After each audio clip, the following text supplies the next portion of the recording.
Hello everyone, welcome back guys.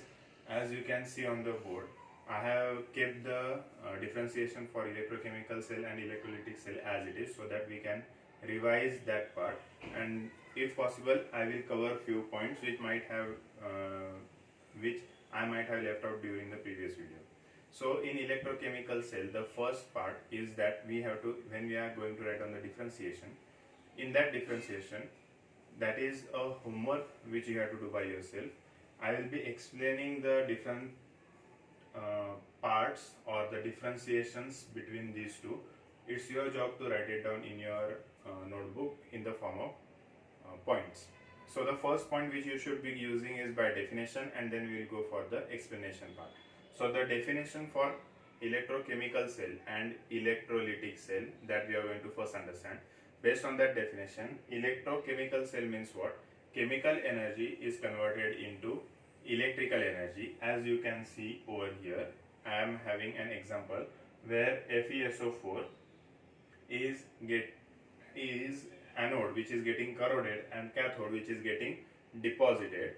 In this case, it is an electrochemical cell because this is a spontaneous process. During spontaneous process, there is transfer of electron, and that transfer of electron results into generation of electricity. That is known as what? Electrochemical cell. And if you will see for electrolytic cell, in electrolytic cell, non-spontaneous reactions are carried out with the help of applying potential difference. Means when you apply the potential difference, the reaction which does not take place can be carried out. For example, if I want to coat my watch with gold, it is a non-spontaneous process, but after applying potential difference, the non-spontaneous process can be carried out and my watch can be plated with gold. So that is a simple example. The next point after definition is what are the charges on anode and cathode. In electrochemical cell, anode has negative charge, and in electrochemical cell, anode has negative charge and cathode has positive charge, while as in electrolytic cell, anode has positive charge and cathode has negative charge. This is a charge difference between them. So you can, second point can be the charges which are placed on the electrodes. Then what about the third point? Third point will be what? The reactions which are taking place at anode. At anode, there is oxidation taking place, and in both the reactions, in electrochemical cell and in electrolytic cell, there is only oxidation taking place at cathode and only reduction taking place at cathode. That means what? Only the charges are varying, but the reaction which is taking place does not change. And the next part is what? Electrodes during any chemical reaction remain inert. They do not take part in any kind of chemical reaction. So in this way you can have the differentiation points for electrochemical cell and electrolytic cell. There are many more differentiating points, like at anode, how many electrons are exchanged. Here you are applying battery. Here the potential difference or the transfer of current is observed by galvanometer. Here you are applying potential difference manually. Then there is, you can explain many different points by observing the videos and by going with the textbooks. So in this case you can write down the chemical reactions also. Here you can see that Fe reacts with CuSO4, we get Cu solid and FeSO4 is formed. So in this way we are going to see many different reactions which will be coming henceforth. Here we are having half cell potentials. This is half cell anode. This anode is dipped in a beaker where FeSO4 is placed, and that FeSO4 is connected with salt bridge.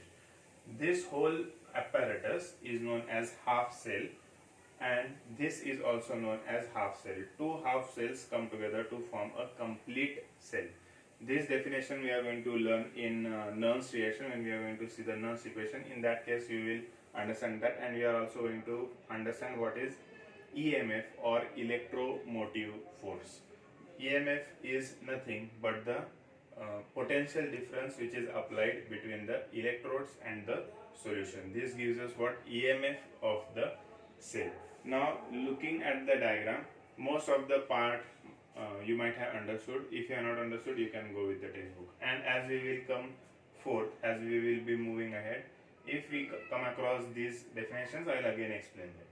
So based on that, we are now going to move ahead, and there is a simple what we can say definition which we have learned for Ohm's law. We all know that according to Ohm's law, V is equal to IR, or we can also say that R is equal to I by V, where I is current and V is potential. Sorry, I went wrong. It is V by R. V by I. R is equal to V by I, where the units of potential is V and I is ampere, and R is what? Ohms. The unit of resistance is given by ohms. And we know that as the resistance increases, conductivity decreases. The conductivity part decreases. Means there is inverse relation between, we can write down this as G. Resistance is inversely proportional to conductivity. As conductivity increases, resistance must be less. So in this way, which we have learned, we can also write down the units over here. G, we can also write down that the conductivity G is equal to R, 1 by R. Yes, conductance, we can say it as conductance also. G is conductance and R is resistance. As resistance increases, conductivity will decrease. So we are having inverse relation, and resistance is dependent upon length per unit area. We know that resistance is inversely proportional to length upon area, or we can say that directly proportional to length and inversely proportional to area. Means if I am having a cable, if we increase the cross-sectional area, then the resistance will increase. Means this is cross-sectional area. This was first part and second part. Here we are having A, this is A1 and this is A2. That means what? As we increase the cross-sectional area, the resistance will decrease, because there is inverse relation. A is increasing, so the resistance will decrease for increasing cross-section. Now what about length? With the increase in length, resistivity increases. And based on this formula, you can see that at a particular interval, most of the times you can see when there are high tension cables or high voltage cables, during those high voltage cables, we can see amplifiers placed at particular intervals of length, because if we try to transfer current for a longer period at a longer length, then there is loss of current and the voltage will be lost. So to build up the voltage, there are particular intervals where length is reduced and cross-sectional area is increased. So the resistance, minimum resistance is maintained. As the resistance is minimum, the conductivity is high. So in this way, we can say that R is directly proportional to, or we can say R is equal to L upon A. So in this way, we are having the value of R. Now, when we will substitute the value, we can say this as, this proportionality sign can be written as rho, where rho is what? Resistivity constant, or we can say it as proportionality constant. Rho is as proportionality constant over here, or resistivity constant. Now as we can say that conductance is inversely proportional to R, so we can substitute the value of R in our equation.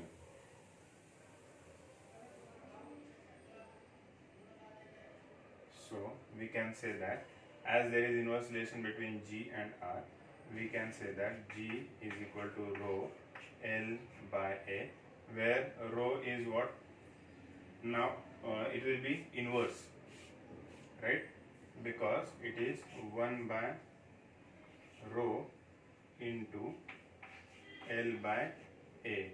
So it will be written as 1 by rho into A by L. So in this way we can write down that, and 1 by rho can be written as K, which is known as constant, K into A by L. So in this way K can be said to be as conductance, or we can say that conductivity. Here we are having conductance, this K will be known as conductivity. A is cross sectional area and L is what? Length. So in this equation we can say that G is equal to,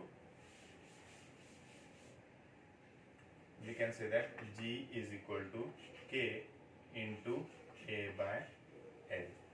And we are now knowing what is the meaning of each and every unit.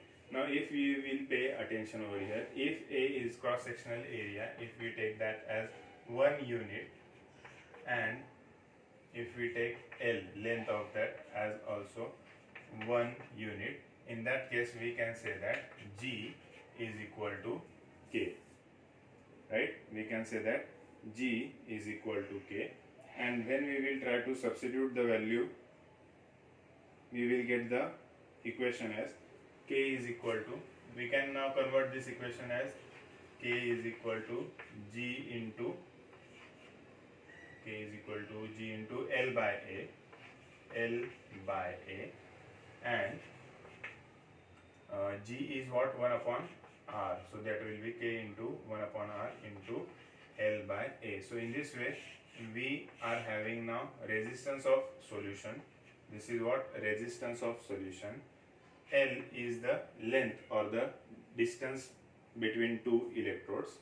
Now we have used this equation in terms of solid. Now we want to use this equation in terms of liquid. So now when we are going to use this in terms of liquid, we need to convert these terms in that way also. So R is what? Resistance of solution or resistivity of the solution. L is what? Distance between two electrodes, and A is what? Cross sectional area of those electrodes. So in this way we are having the formula for conductivity K. R resistance, L is what? Distance between two electrodes, and A is cross sectional area of the electrode. This formula we are going to need for solving the examples, so make a note of it. This is important. While we will be solving the examples, we will be needing this equation. Okay, so in this way we have tried to relate conductivity, resistance and conductance with each other to find the conductivity of the solution. K will give us what? The conductivity of the solution, which is very important, because when we are going to place the electrodes, there are many different kinds of electrodes. While we will be constructing the electrodes, means when you will be moving for higher classes like TY or MSc, in that education part, there might be possibilities where you will need to construct electrode by yourself. So while you are constructing that electrode, you need to pay attention at these parameters also. So this is one part. Next we are going to understand about molar conductivity. What is molar conductivity? I hope you might have written this in your notebook. Next we are going to understand about molar conductivity, what is molar conductivity, and then we are going to solve examples on Euler's law. before moving for molar conductivity, as we have seen what is conductivity. Conductivity is given by K, where G is what represented by conductance,